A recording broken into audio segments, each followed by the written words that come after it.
should be some time at the end for any questions.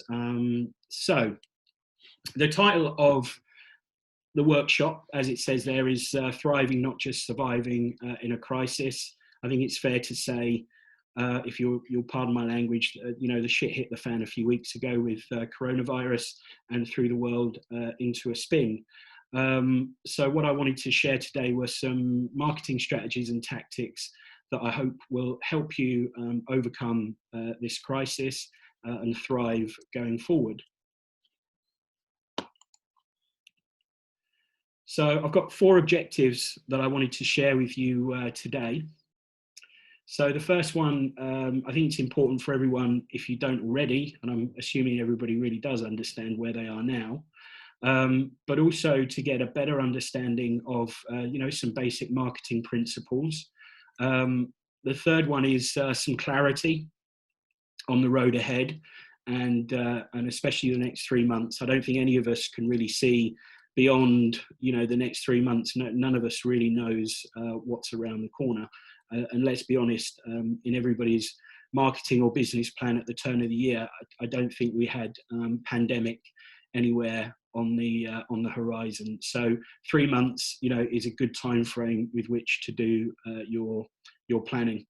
And the final one, I want to help you create a 90-day marketing action plan. And I've got a template that I'm going to share with you at the end and that I'll email out to everybody. So what I said at the start was these slides, I just wanted to build a bit of a story, and we'll build up to me sharing some marketing tactics for you and just how you can go about putting those marketing tactics into a bit of an action plan. So just really quickly, for those that don't know me, obviously my name is Steve Mark. I've been a marketer for about 15 years. Most of that was when I was running my own small business. I ran a print design and marketing agency, which I then sold on and joined a company called Vanarama, who I'm sure some of you have heard of. And I spent nearly 5 years at board level with Vanarama, helping to grow their marketing team and helping to grow their brand across the UK. And since sort of leaving, I left Vanarama in 2018, and since leaving, I've just been throwing myself into more and more education with various organisations. So I gained a Growth Master certification last year, and I completed a 12-week mini MBA with Marketing Week and Professor Mark Ritson. And I've got an experience across a wide variety of sectors: automotive, e-commerce, security. So I've worked in quite a few different sectors, so hopefully can share some of that experience with you guys today. So as I said right at the top of the call, I think it's important to understand where you are right now. And on this sliding scale, of course, on the left-hand side, there are going to be businesses out there that are booming, especially if you supply hand gels, face masks, or anything like that.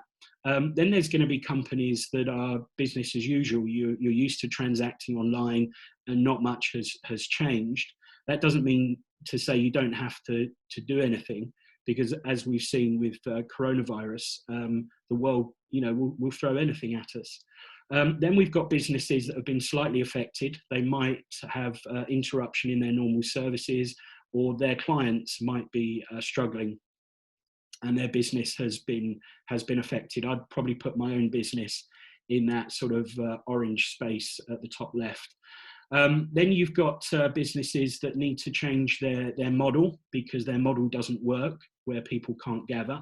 And there's some great examples of businesses in my own sort of world that have pivoted, which seems to be a bit of a buzzword at the moment. So apologies if I use that a couple of times, but they've pivoted. So for networking, Mums Unlimited and various other networking organisations have had to take their meetings online, and they've done that exceptionally well. I was on a call with networking organisation Mums Unlimited. I know there's some of you from that organisation on the call, and similarly for networking, they've pivoted their business. Then there's going to be companies and business owners that are just in survival mode. Their business has effectively been temporarily closed.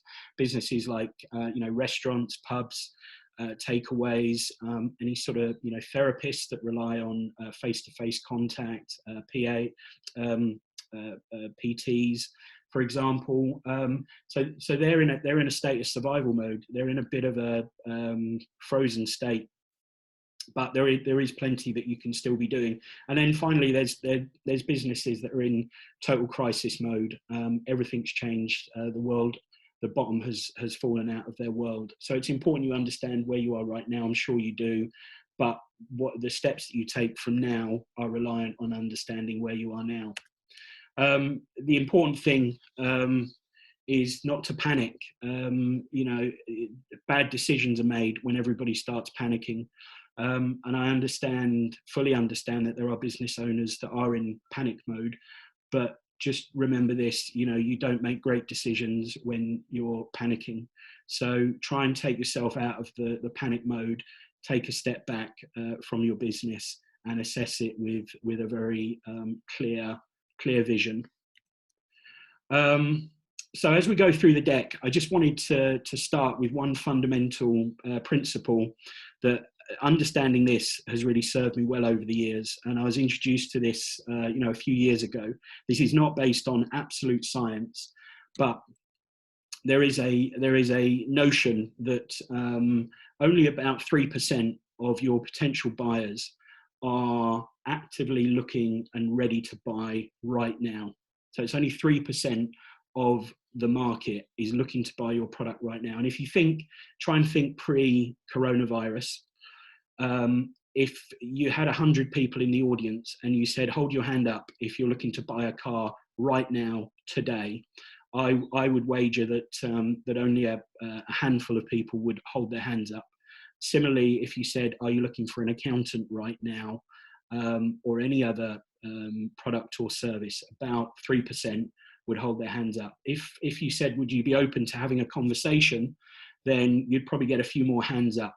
But that leaves about 90% that aren't actively looking for your product or service right now. And I don't want to start off on that sort of rather negative approach, but it's important that you understand that, because it's fundamental in how you structure your marketing, that you understand that the majority of people aren't looking for your product right now, which would explain most websites will only convert between 3 and 5% of the visitors. And the reason is that 90% aren't actively looking there. They're happy. They may be interested, but they're happy with their existing service provider. But that doesn't mean you can't do stuff to start to win them over. And I've got some thoughts and some tactics around that later on. So 90% of people aren't ready yet. But as I said, that doesn't mean we can't have some tactics and strategies to appeal to them. So I wanted to share with you today, it was something that I put in the pre-course communication, pre-workshop communication. I've come up with this model over the course of my career and never really assembled it into anything meaningful. But these are what I would call the basics that every single business owner should be doing in your business today. And it's obviously an acronym, and I'm going to break it down for you. But what I wanted to do was share this with you at the top, because again, it will slot into place as we go through the deck, and you'll understand why you need to do these basic principles. So rather neatly, it falls into that nice acronym, BASICS. So BASIC stands for, so the B in BASICS is brand DNA. Does your brand have a DNA? And that could be your personal brand, it could be your company brand, but does it have a DNA? And we're going to go through that in a second and what that means. Do you have assets as a business? And by assets, I don't mean physical assets like a building, but I mean digital assets that will help you get reach on social media, help with your awareness, and we'll go through that in a second. Have you got social media? Are your social media channels switched on? Are they alive and active? And if you have a website, is it properly SEO'd? Are you collecting insights on your customer and on your business? If you're not measuring anything, you can't improve it. If it's not being measured, it's not being managed. And the C in basics is consistency. You know, we can all do these things one day, but it's doing them every single day and showing up every single day. And the S in basics is a concept that I've started to introduce to the clients that I work with, and it's making sure that you have a stadium pitch ready to go, and I'll cover that off in a second. So look, I'm fully aware a lot of this terminology might be brand new to some of you. Some of it you might be already aware of, but we're going to go through it step by step. So we're going to start with the B in basics, and that stands for brand DNA. And this is probably this is one of the most fundamental things that a business needs. Anybody can start a business, and as we'll see in a second, just because you start a business doesn't mean it's guaranteed to be successful. There's things that you can do that will tip the scales in your favor. And one of those things is really to understand what is the DNA of your business, of your brand, and being able to articulate that in your marketing is really important. And when you start doing that, you will see results appearing. So broken down, there's 4. If you Google brand DNA, you'll come up with a lot of different models, a lot of different examples of how to construct a brand DNA. Obviously, on this call, we haven't got much time, so I'm just going to whiz through this. But you need a point of difference. So you need a position in your market that is sufficiently different from your competition. The 3 C's rule in the top right-hand corner is the position of your business in the market needs to be different to your competition. Your customers, it should be familiar to your customers, and your company should be able to deliver on it. So they're the 3 C's of positioning. So you need a unique position, a point of difference. The second thing, it's really helpful if you have a brand promise, if you have something that you can stick to, something that you can deliver to your customers. And I've got a little quiz on brand promise in just a second. But having a personality is really important, especially with these days of social media, is having a voice and how you use that voice on social media. You know, is your brand playful? Is it serious? Is it exciting? Is it fun? If you think of a brand like Innocent Smoothies, for example, they have a very playful tone in all their communications, and their customers expect that. If they suddenly started speaking with a serious tone, then there would be this big disconnect. So that's your personality. And finally, why do you exist? Why does your business exist? If you started a business just to make money, then I'm sorry, but you will more than likely fail, because money should not be the main driver behind starting a business. You should there needs to be a higher purpose. There needs to be values that guide you and your business. And when you start taking employees on, I'm sure there's people on this call that are employing people. It's important that they understand what is the purpose and values of the business, and it's exuded in them when they represent your business to your customers. So that's the B in basics, stands for brand DNA. Hopefully this is making sense to everybody. Feel free to drop any comments. I've got the comments window up so I can see any comments that are coming through. Just continuing the conversation about brand DNA, there's a concept called blue ocean and red ocean strategies. And on the far left-hand side of the scale is where brands live, and brands compete on intangible attributes. They live off and trade off of their brand DNA.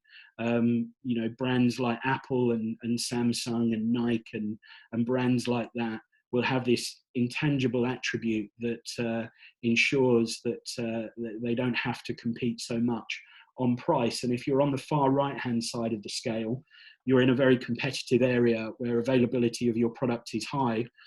So I know we've got various people on the call. I'm not going to pick on any particular industry, but if you've got if you're in an industry where the competition is high and you find yourself competing on price, you need to come back to this brand DNA and start to work out what makes you different to your competition.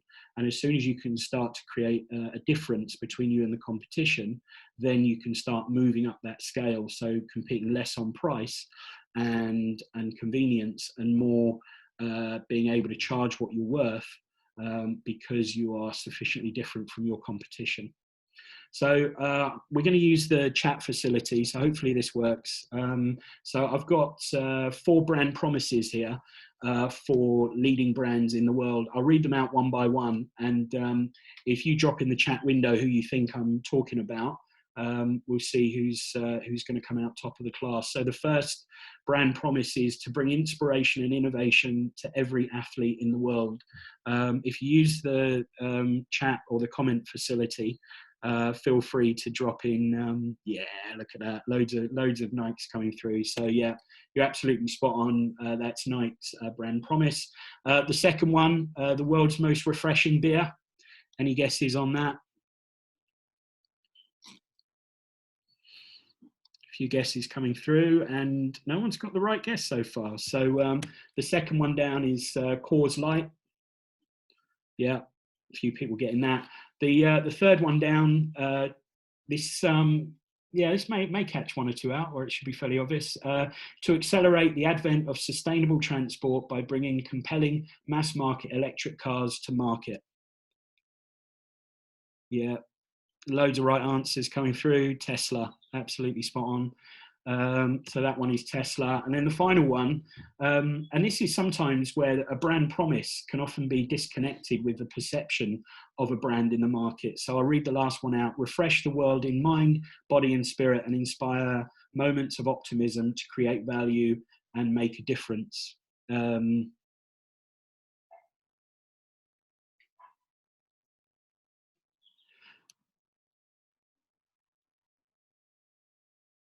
So that's actually McDonald's. So that's where where there can be a disconnect from the perception. So coming on to assets and audience. So the A in the basics model is assets and audiences, and this is really important for businesses, especially in the digital age, that you have available to you things like customer stories, product and service reviews, any awards that you've won as a business, business photography, so headshots of your team, but not just headshots, product photography. If you're selling physical products, having great product photography is really, really important. Video content available and ready for your audiences. Blogs up on your website, podcasts. If you've got, and when we talk about the audience in A, if you've got communities, like you might have a Facebook group, you might have an email list, and you might have that email list in a CRM, customer relationship management software, where you've got even deeper understanding of your audiences. So it's really important that as a business owner, you have assets and you have audiences. So what do you have available right now in your business? And the S obviously stands for social media. I won't labor on this one too long. It's really obvious. You've got on the screen there the kind of holy trinity of social media: Facebook, Instagram, Twitter, but you've obviously got LinkedIn. If you're selling a physical, crafty type product or a visual product, things like Pinterest are really, really good. And then you've got all the messaging apps, WhatsApp and Messenger. So it's really just a reminder to make sure that you've got some social media channels. I'll tell you a very, very quick story. I'm working with a plumber at the moment who has felt over the years that he could survive without any sort of digital footprint, without any social media, because he's relied on word of mouth to promote his business.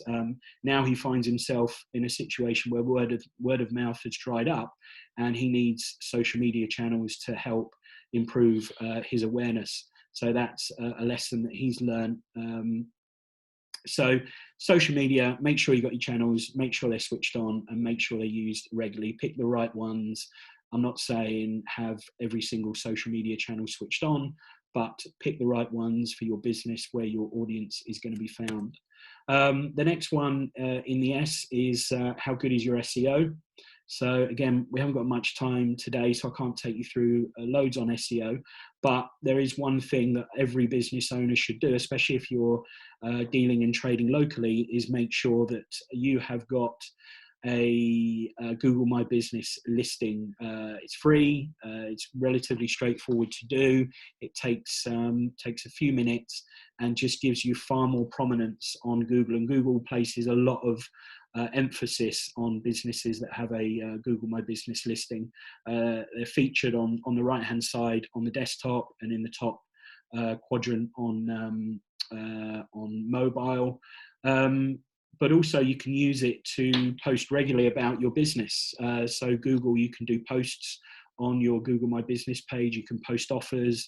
You can keep people up to date, and Google loves that. So that's the S, social media and SEO. I is what insights are you collecting on your business? So it's really important that you have some way of collecting data on what's happening in your business. This is something that I do that I'm going to send out to you guys at the end in the roundup. This is what I call a trading plan, and it's just gathering some basic data on your business. So tracking daily. You don't have to track daily, but at least weekly you should be keeping an eye on what's happening in your business. So track daily activity, monitor conversions. So how many inquiries have you had? How many people have signed up to your newsletter? How many sales have you done? And where are they coming from? You know, you need to understand what marketing is working for you, what tactics are working, so you can do more of those. And then finally, having a look at just Google Analytics. There's a lot that you can be gleaned from Google Analytics. So looking for trends, looking for spikes in the week. Just tell you a very quick story. I'm working with a training company, and we've noticed that at weekends they get barely any traffic or interest on their website, but on Mondays there's a massive spike of traffic. So maybe that's people going into the office on a Monday morning feeling, I don't know, maybe feeling a little bit lost and wanting to further their careers, so they're Googling training. So we find there's a big spike on Monday, so we can ramp up activity for them on a Monday. So look for trends. Things like new users is really relevant. So if you're a fairly new business and you're doing some awareness campaigns, tracking new users is really important on Google Analytics. And how engaged are the people on your website? How many pages are they looking at? How long are they dwelling for on your website? All these things you just need to have a really basic understanding of. The penultimate one in the basics model is consistency. Consistency always wins the race. So show up every day, post consistently across all social media channels, create new content regularly, repurpose your content where you can. Never be afraid to recycle older content that may still be relevant. And whatever you do, just be consistent. Like I said at the top, you know, we can all do these things tomorrow, but then come Thursday, Friday, we've forgotten to do them. And then next week, other stuff comes into our radar and we forget to do the basics. So just a quick tip that I wanted to share with you, because obviously a lot of this could be overwhelming, thinking, well, I've got to turn up every day and I've got to do this and I've got to do that. And, you know, I've got to be posting regularly. And, you know, the fact is you can just do one simple thing. And from that one simple thing, you can actually create a lot of great content for your social media channels to drive awareness. So, you know, you could create one blog post, either write it yourself or get a good copywriter, and there's a few on the call, to write it for you. But you could start with a blog post. That blog post could become an infographic that you can use on social media. It could then become a video that you add to your YouTube channel. Your video, if you're going to create a video from your blog post on the subject matter of your blog post, if you're going to create a video, why not take the audio and upload it to iTunes and create your first podcast? And then from the snippets of information that come out on the podcast or the video, you could create some nifty quote tiles that you could post out on your social media. So grab one of your headshots and put a phrase or a quote from the podcast or the video out onto social media. So from just one blog post, you can create quite a lot of content. And if you're going to do a video, why not do it as a Facebook Live and go out to your audience? So, hopefully you understand that, creating content doesn't have to be too time intensive. It doesn't have to be too labor intensive. From one simple blog post, you can create a lot of content. And the final element of your basics is the stadium pitch. And I think to a lot of you, this is probably going to be something which is quite unfamiliar. But the concept is really, really straightforward. So if you had to present to a stadium of 100,000 people, and coming back to that model of 3% are ready to buy now, 7% are interested, but 90% aren't interested right now. With that in mind, if you had to present to a stadium of 100,000 people and you knew before you even got on stage that 90,000 weren't interested right now, what would be your message? What would you say to them to keep them in the stadium? So remember, 3% aren't ready now, 7% are looking, but 90% aren't interested. So what you want to do in your stadium pitch, and this is a document that you want to put together using something like Google Slides or PowerPoint or whatever you've got available. You want to talk about their pain. You want to understand what their pain is and talk about that pain. And you want to introduce your business and how you can help. Add in some success stories, and you want to ultimately put this powerful document together in PowerPoint, which you can then send out to prospects, people that maybe you're just talking to, maybe people that have inquired but aren't ready to buy yet. But this is a way of talking this other 90% around to being interested in what you've got to offer. Remember the analogy I used. Let's say you could be an accountant, and you know that 90% of your audience is happy with their current solution. But if you were to create this stadium pitch document and have it ready to go, so that if you met somebody at networking or you needed to do a follow-up, you could attach this pitch document, this stadium pitch document, and send it to them, knowing that you've got a compelling story to tell.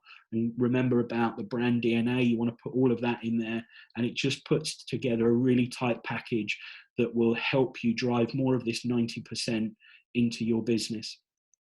So that's the basics covered. How does your business fare on that? If you were to go through that model, how would you fare? Are your social media channels on? Do you understand what makes your business different to your competitors? Are you consistent in everything you do? Can you say hand on heart you're consistent? So it's time to take some action. This is a great quote I was reminded of actually the other day on a call. Of course, all of this stuff would have been great if we were doing this consistently for the last 5 years or the last year or even the last 6 months. But for some of us, we haven't. But it doesn't mean to say that we can't. So the best time to plant an oak tree was 20 years ago. The second best time is today. So with that in mind, I just wanted to dispel a bit of a myth at the moment. And the myth is that no one's got any money to spend and people aren't spending money. That is a myth. People are spending money if you've got the right product at the right time to offer them. So don't think that you can't market your business now because no one's spending. People are spending. Money has to go around. Exactly. Thanks for sharing that, Debbie. Money has to go around. People have to spend money. So that's the first myth. And the second thing I want to say, which is really, really important, don't be tempted to do work for free. We're in this age where people feel like they've got to do loads for free for clients to keep them or win new clients. And the fact is, if you're doing work and it's valuable work, you should be charging for it. So please don't be tempted to do work for free. By all means, add value, show up, collaborate, give back, share ideas, but don't work for free. Hopefully that resonates. So I just wanted to, for this sort of second half of the call, the workshop, I just wanted to introduce some really basic marketing frameworks that have served me well over the years and will hopefully serve you well, and just to give you some basic understanding of marketing and marketing strategies. So the first one I wanted to drop in, and I'm sure again a lot of you are going to be aware of this, but some of you may not. So this is awareness, interest, consideration, action, and referral. It's a really basic marketing funnel. Again, if you Googled marketing funnel, you'd come up with hundreds of different ones. This was just one that I wanted to share because it's one of the most basic ones. So these are the concepts you've really got to understand. So awareness is all about, have I heard of you? Nobody can be interested or consider your business if they haven't heard of you. So awareness is really, really important. Interest is you've got something that I want. So if people have heard of you and they're tempted by what you're offering them, or there's a good match, then that's the interest part of the funnel. Consideration is you're in the mix of other companies, so they've found 2 or 3 solutions to their problem, and you're in the mix, and you need some strategies and some tactics to get people from the consideration stage, where you're being considered with 2 or 3 other companies, into action where you get the deal. If you think about some of your own shopping and spending habits, maybe if you're doing some home renovations, you might have 3 builders to come around and give you a quote. That is because you're aware of them, they've gained your interest, and now they're in the consideration mix along with their competitors. So those builders need to be working really hard to win your business. And if you come back to that stadium pitch, it's all about what makes your business different. It's all about your brand DNA. It's all about the little touches that you do as a business to get you over the line and get you winning that business. And then the final couple of stages, action, you've got the business. And then the referral stage, if you do a great job and you really look after your customers, hopefully they'll recommend their friends and family. So that's the first business model. Everything starts with awareness. You can't get anything if you don't have any awareness. So you could have the best product, the best service, the best everything, but it's wasted if you're not attracting the attention of your target market. The second model I just wanted to introduce you to is the paid and earned approach to marketing. So again, a fairly basic sort of concept to some, but if you think about your marketing split into thirds, and you need to have a mix of all of these to have a really good and successful marketing mix that reaches the maximum number of people. So the first part is you need some sort of paid advertising. There's not many businesses that can survive without doing some sort of paid advertising. And certainly if you want to grow your business, you are going to rely somewhere down the line on some sort of paid advertising. Next in the mix is traffic that you own. So that's things like your website, your customer relationship management software, social media channels where you've built audiences, so Facebook groups, any communities that you've got, and any partnerships that you've got running. That's what we would consider to be owned media. You control it. And earned media is the final one. And earned media is a result of sometimes a combination of the other two. So it's where you're getting word of mouth, you're getting mentions on social media, maybe you're getting PR activity because of some of the paid marketing you're doing. It could be guest blogging, any sort of virality of your content. So for a business to be successful, you need a mix of each of those three put together. The third model that I just wanted to introduce you to is called Hero Hub Help, and it's a content model, and it's, again, over the years, it's helped me break down content into 3 distinct areas and to have a bit of a strategy for each. And I'll share with you in a second, again, just how I'm using this webinar as part of my content strategy. So Hero Help Hub was actually developed by Google a number of years ago to help their YouTubers understand what type of content they should be putting out on their channels and how to promote their channels. And then it's been adapted and it's been adopted by lots of businesses for their content teams. So at the top of the pyramid are the hero moments. And if we're thinking about our next 90 days and try and think, obviously, post coronavirus, I appreciate a lot of the hero moments have maybe evaporated because they're going to be challenging. But in the normal world, in the next 90 days, you might be having a launch of a new product, a new brand. You might be sponsoring some awards or an event. You might be attending an expo. You might have a new ad campaign running, launching a new product.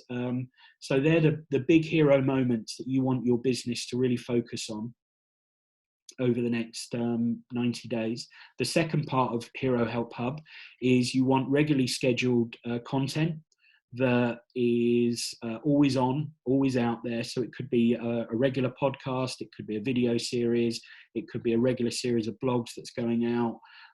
But the key here really is understanding what are your target prospects' needs and problems and creating content around that.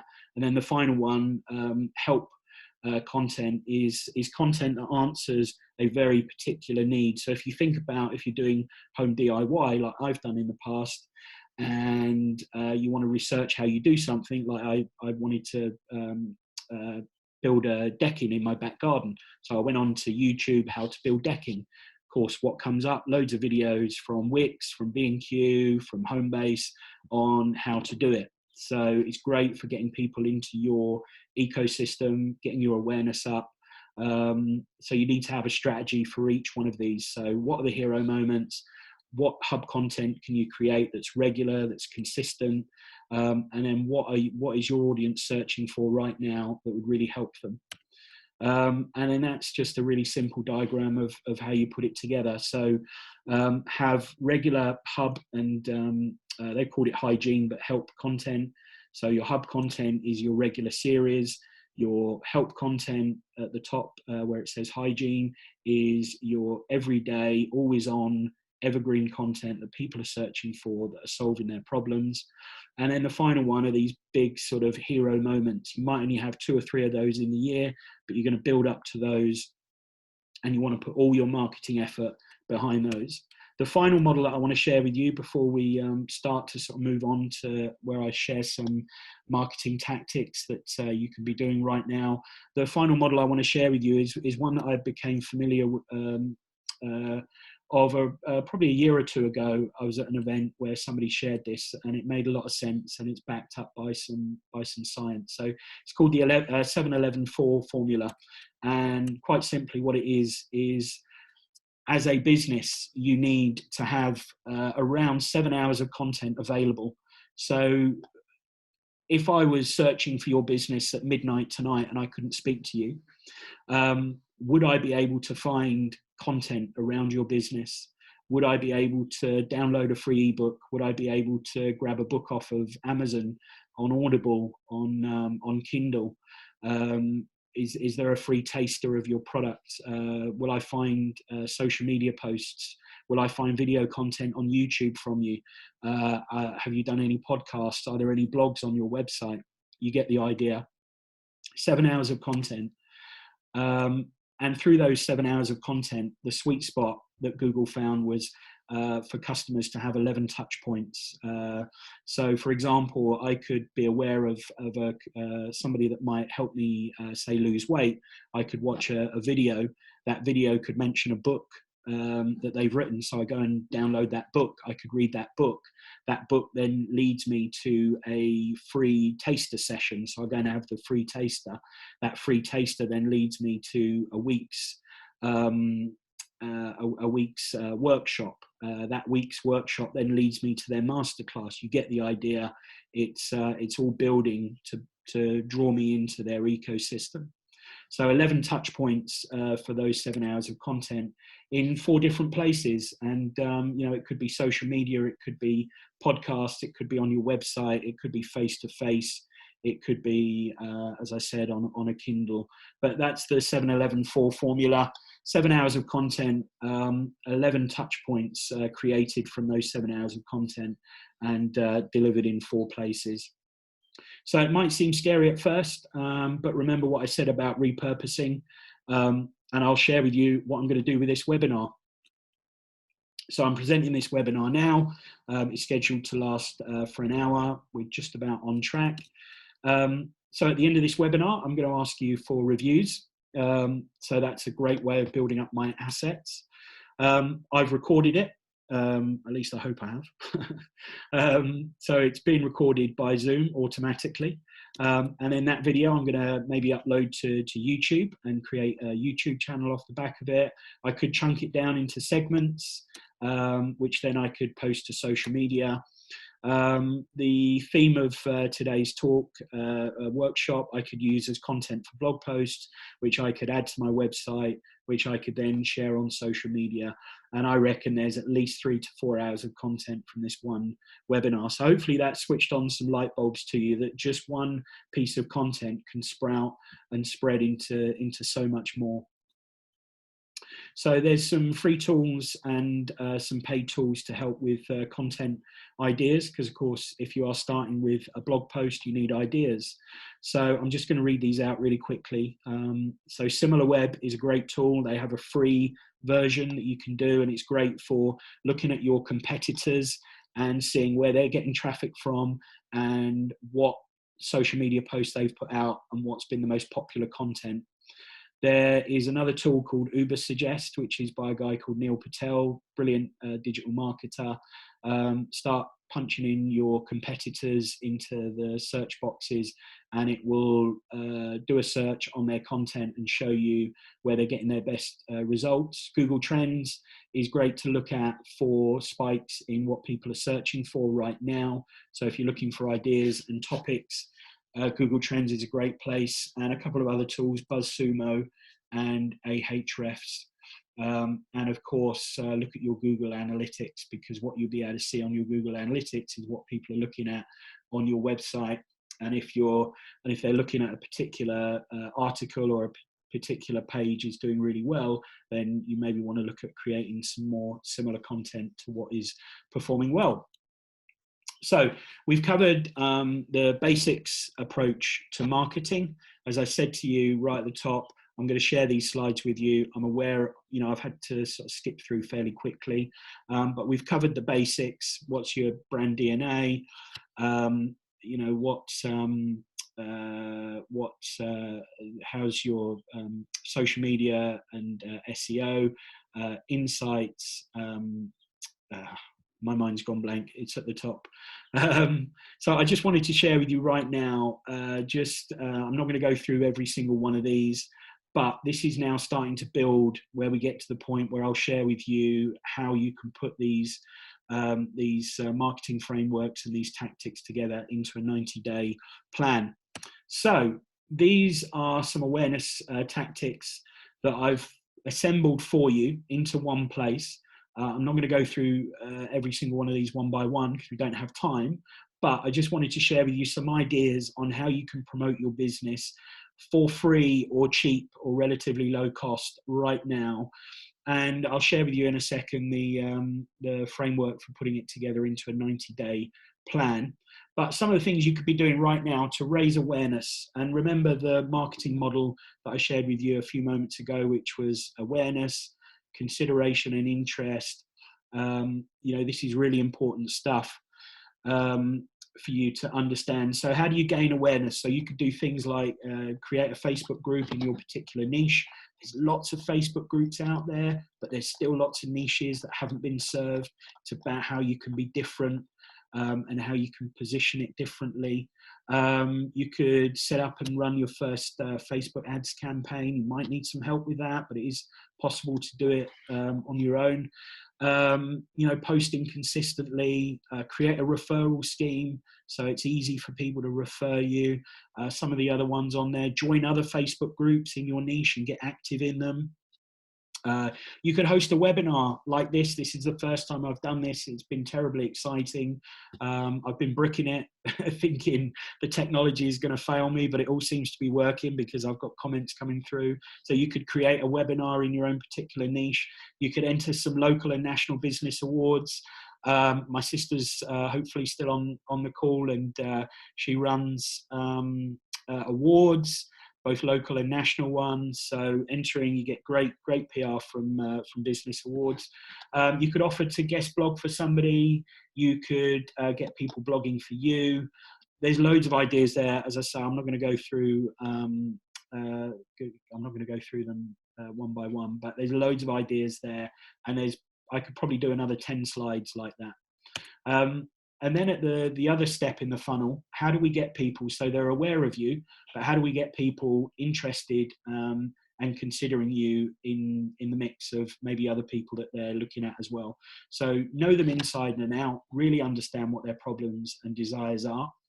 Have a process for gathering feedback and testimonials from existing customers, because you want to make sure that those reviews and testimonials are visible everywhere in your marketing, on your website, in your stadium pitch document, on your social media. You know, take screen grabs, post them on LinkedIn, post them on Facebook, tell the world how effing great you are at doing what you do. PR, any press articles that are written about your business, get them up on your website, start a YouTube channel in your niche and create content. So when people are searching for it, it's there. You get the idea. And the last couple of slides. So action. So what can you do when people are at that stage where they're almost ready to buy, they're almost hitting that button? It could be things like you could have a guarantee that says, if we don't deliver 100% on what we say we're going to deliver, we'll refund your money. You could use your success stories to reaffirm why people chose you in the first place. So on that final page, when people are about to hit the inquiry button or hit the buy button, why not feature a really great testimonial or really simple snippet from a review that just gives people that confidence to buy from you. Focus on making it easy. Don't make it complicated for people to buy from you. Keep life simple. And then the final one is when you have got that customer, you want to create loyal raving fans. So how can you do that? And a few simple things that you could be doing. So thank you notes after delivery of your product or service. Maybe you could do that digitally. Maybe you could send a little thank you video, as we can't be doing too much physical stuff right now. Push your referral scheme to your happy customers, and make it rewarding for them when they do refer somebody. Amazon vouchers work really, really well. And don't strive to create satisfied customers. Strive for excellence. Always try and over deliver on service. Try and over deliver on what you give that customer, and keep in touch. Don't just hit them with emails when you want more business from them. Keep in touch with a regular email with great content. So just a reminder, that's the marketing funnel, and they're the strategies and tactics that you can be using right now to draw more people into your business, get them interested and considering you and taking action. So I've shared with you, there's nearly 40 marketing tactics there. There's a great quote by somebody called Michael Porter, who's one of the greatest strategists, not just marketing, but business strategist. And the essence of great strategy is choosing what not to do. So there's a lot of tactics on there. And of course, if you try and do all of them at once, you're just going to end up in a big mess. So now we're coming towards the end of the call. I just thought we'd put it all together. And I'll share with you something that I've been using for a while, but it's just a really simple 2-page marketing action plan. And I don't always use this publicly with clients, but I will always use it as a little tool for myself, just to remind what we're focusing on. So your marketing strategy and your marketing plan doesn't have to be 15, 20, 30, 40, 50 pages. It can just be as simple as a 2-pager. So how do we put this all together? So we've got the basics. So coming right back to the top of the call, are you doing the basics in your marketing? I would say choose between 4 and 6 tactics from the awareness slide. Mix it together with a couple of tactics from the interest and consideration slides. And then pick a couple from action, and then maybe 1 or 2 from referral. And if you put all that together, that's going to give you about a 90-day marketing action plan. And what you want to do is do those tactics consistently. So if you say you're going to start a Facebook group, that's one of your awareness tactics, then start the Facebook group, but continue it. Don't just start it one day and forget about it the next. Continue with it. Similarly with any tactics from interest and consideration stage, if you're going to do stuff like collecting reviews from your customers, don't just collect them and do nothing with them. Make it a central part of your marketing to really put those out there and convince people that you can deliver what you say you can deliver and tell a great story. So the final slide, just before we wrap up, and it's 5 to 5, so we haven't done too bad, is this is my template for putting together everything that you've learned on today's workshop into just a 2-page marketing plan for your business. So if you look on the left-hand side, you've got all the elements of your brand DNA. So articulate, so write this down. What is the point of difference in your business? What makes you different to your competitors? What is your brand promise? And a brand promise has got to really hurt if you don't deliver on it. What's the personality of your business? And in there, you could just put a few keywords: fun, effervescent, casual. What words sum up your personality? And the final one on there, what's your purpose and values? So why did you start this business in the first place? What are the values that if you were to take on staff, that you would want them to be exuding to your customers? And then continuing that, so assets, social media. This is a bit of a tick box exercise, but this is for you to focus on and make sure you're doing these. And if you've got any gaps, look to fill those gaps. So if you're not ticking those boxes, and make a commitment to yourself on consistency. I'm going to commit to doing something to market my business every day. What's your stadium pitch? Do you have your stadium pitch? I'm aware that I've had to talk through that fairly quickly. So if you've got any questions, I'll happily answer those. And then just coming on to the right-hand side at the very top, what's your hero moment in the next 90 days? What's the one big thing that is happening in your business that you can throw 50% of your marketing effort behind? What ideas, using some of the tools that I shared, SimilarWeb, Ahrefs, Ubersuggest, what are some ideas for content that you can create for your business? And putting them down on the plan, they're more likely to happen. And then just the final part of this, putting it all together, is what are the 4 to 6 tactics you're going to do around creating awareness for your business?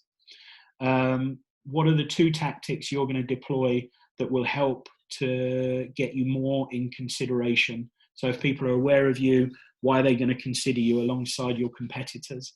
And then fairly self-explanatory, but the last couple, what are you doing around getting people across the line? Have you got enough there in your armory so that when you present the price to the customer, they're going to cross the line and they're going to buy from you? Have you got enough there? And then the last one, what are you doing to get more referrals from your existing customers? And it's always good to have some goals. So there's a little box there at the bottom for sharing your goals. So I'm just aware that's nearly the hour up. I hope you've all enjoyed that. It was, I've had to obviously go through the slides fairly quickly. You are going to get the slides at the end of the call. I'm going to put an email together and send them out to you so you can go through them just in a little bit more detail, do your own research. There's a lot of stuff in there that if you Google it, it will walk you through maybe in more detail or how you can use it. But I just wanted to thank you for listening and watching. There's a couple of ways you can keep in touch with me. So I'm very active on LinkedIn and always looking to connect with people. So you can connect with me on LinkedIn. I've also got a free marketing strategy group, which I've started on Facebook. So you're more than welcome to join that. It's a free group, and we talk a bit about marketing strategy in the group, and it's one that I'm going to be putting a lot more time into over the coming days and weeks. So listen, I hope you've all enjoyed that. I'm going to stop sharing my screen,